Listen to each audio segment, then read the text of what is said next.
જો આર્કટિક મહાસાગરમાં બરફ ન હોય જે તેના સફેદ બરફ માટે પ્રખ્યાત છે, તો કલ્પના કરો કે ત્યાંનો નજારો કેવો દેખાશે.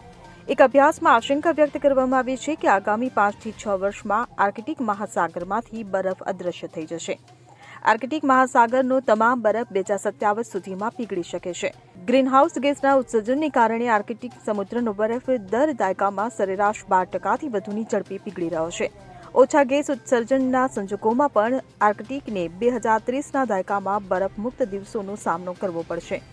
આર્કટિકમાં દરિયાઈ બરફ વૈશ્વિક તાપમાન સંતુલન જાળવવામાં, દરિયાઈ જીવસૃષ્ટિનું નિયમન કરવામાં અને ગરમી અને પોષક તત્વોનું પરિવહન કરતા સમુદ્રી પ્રવાહોને ચલાવવામાં મહત્વપૂર્ણ ભૂમિકા ભજવે છે. અહેવાલ મુજબ આર્કટિક પહેલાથી સરેરાશ કરતાં 4 ગણી ઝડપથી ગરમ થઈ રહ્યું છે. સંશોધકો તેને માનવ પ્રેરિત ગ્રીનહાઉસ ગેસ ઉત્સર્જન સાથે સીધું જોડે છે.